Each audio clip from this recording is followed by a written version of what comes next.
Hello' everyone. ভাৰতৰ ইতিহাসত প্ৰথমবাৰ এনেকুৱা হৈছে যে ভাৰতৰ উপৰাষ্ট্ৰপতিগৰাকীয়ে কাৰ্যকালৰ আগতেই ৰিজাইন কৰিছে। ঠিক আছে, ইয়াৰ আগতেও দুবাৰ এনেকুৱা হৈছিলে।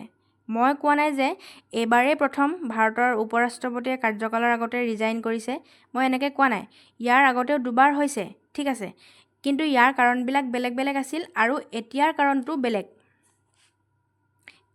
আৰু এই কাৰণবিলাক আমি ভিডিঅ'টোৰ মাজত আলোচনা কৰিম। কিন্তু প্ৰশ্নটো হ'ল যে তেওঁ ৰিজাইন দিয়াৰ ফলত জগদীপ ধনখৰ ডাঙৰীয়াই ৰিজাইন কৰাৰ ফলত পাৰ্লিয়ামেণ্টত কি প্ৰভাৱ পৰিব আৰু আগলৈ ইয়াৰ প্ৰচেছ কি হ'ব, ভাইচ প্ৰেছিডেণ্টৰ ইলেকশ্যন প্ৰক্ৰিয়া, কোনে কোনে এই ইলেকশ্যনত ভাগ লয় আৰু কি কনষ্টিটিউশ্যনেল প্ৰভিজন আছে, এই সকলোবিলাক আজি আমি এই ভিডিঅ'টোত আলোচনা কৰিম। ভিডিঅ'টো স্কিপ নকৰিব, নিশ্চয় এই ভিডিঅ'টোৰ পৰা আপোনালোকে অলপ হ'লেও উপকৃত হ'ব। প্ৰথম কথা হ'ল যে জগদীপ ধনখৰ হয় কোন? তেওঁ হ'ল ভাৰতবৰ্ষৰ 14তম উপৰাষ্ট্ৰপতি। ঠিক আছে, তেওঁ 14তম যিয়ে কাৰ্যকাল চলাই আছিলে। ইয়াৰ আগতেও নিশ্চয় ইয়াৰ আগতে 13জন উপৰাষ্ট্ৰপতি আছিলে। ঠিক আছে, তাৰপিছতহে তেওঁ 14তম উপৰাষ্ট্ৰপতি হ'ল। এতিয়া তেওঁ ভাৰতৰ উপৰাষ্ট্ৰপতি হোৱাৰ উপৰিও তেওঁ ভাৰতবৰ্ষৰ সংসদৰ ৰাজ্যসভা অৰ্থাৎ উচ্চ সদনৰ চেয়াৰপাৰ্চনো হয়।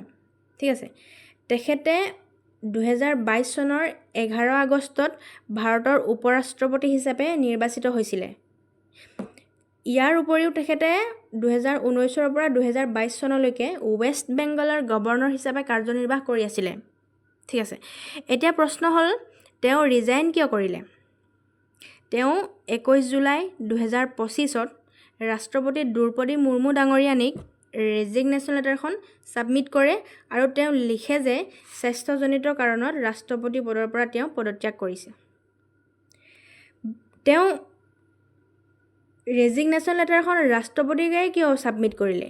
এয়াও নিশ্চয় মনত প্ৰশ্ন হৈছে। ভাৰতৰ সংবিধানত আৰ্টিকল 67(a) ঠিক আছে, এইটো ভুলকৈ দিয়া আছে ইয়াত।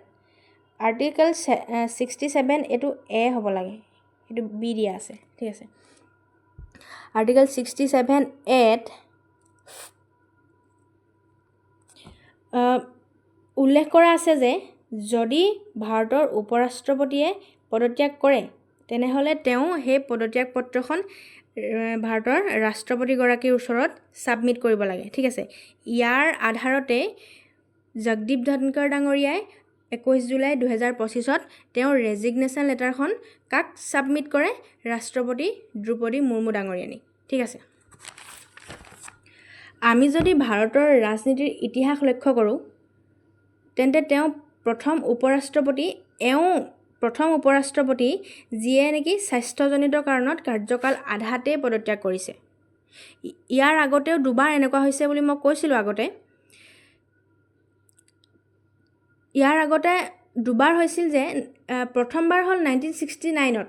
1969 চনত উপৰাষ্ট্ৰপতি VV গিৰিয়ে উপৰাষ্ট্ৰপতি পদৰ পৰা পদত্যাগ কৰিছিল, কাৰণ সেই সময়ৰ ৰাষ্ট্ৰপতি জাকিৰ হুছেইনৰ তেওঁৰ ৰাষ্ট্ৰপতিৰ কাৰ্যকালতেই মৃত্যু হৈছিলে। আৰু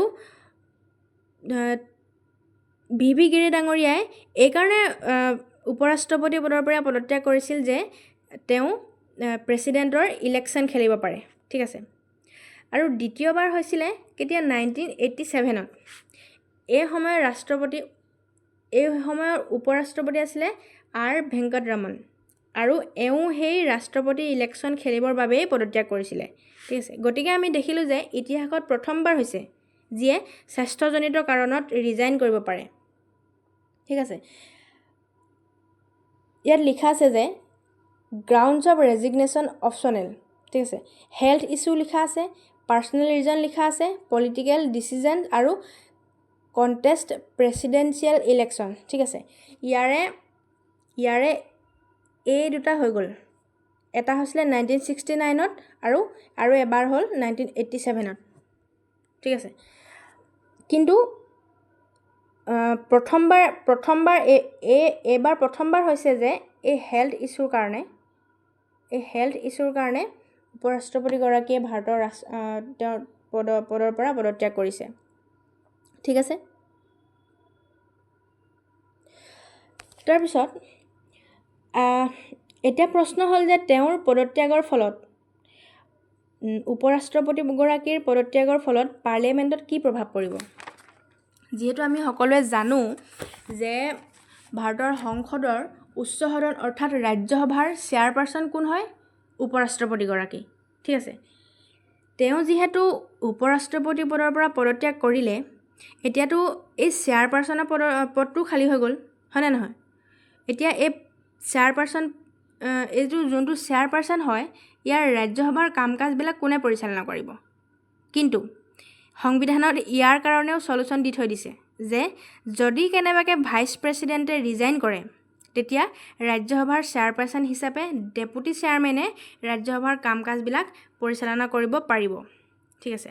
আৰু বৰ্তমান ৰাজ্যসভাৰ চেয়াৰপাৰ্চন হ'ল হৰিবংশ নাৰায়ণ সিং। ঠিক আছে। কিন্তু ভাৰতৰ উপ ৰাষ্ট্ৰপতি পদটোতো এতিয়ালৈকে খালী হৈ আছে, হয়নে নহয়? খালী হৈ থাকিব তেতিয়ালৈকে খালী হৈ থাকিব যেতিয়ালৈকে নেকি উপ ৰাষ্ট্ৰপতি পদৰ বাবে ইলেকশ্যন নহয়। ঠিক আছে। আজি আমি উপ ৰাষ্ট্ৰপতিগৰাকীৰ বহুতখিনি কথা আলোচনা কৰিলোঁ। নিশ্চয় আপোনালোকে অলপ হ'লেও উপকৃত হ'ব এই ভিডিঅ'টোৰ পৰা। আৰু ভিডিঅ'টো যদি শেষলৈকে চাই আছে তেনেহ'লে নিশ্চয় এটা লাইক, যদি ভাল পাইছে ভিডিঅ'টো এটা লাইক কৰি থৈ যাব। আৰু যদি চেনেলটোত নতুনকৈ আছে তেনেহ'লে চেনেলটো ছাবস্ক্ৰাইব কৰিবলৈ নাপাহৰিব। Thank U.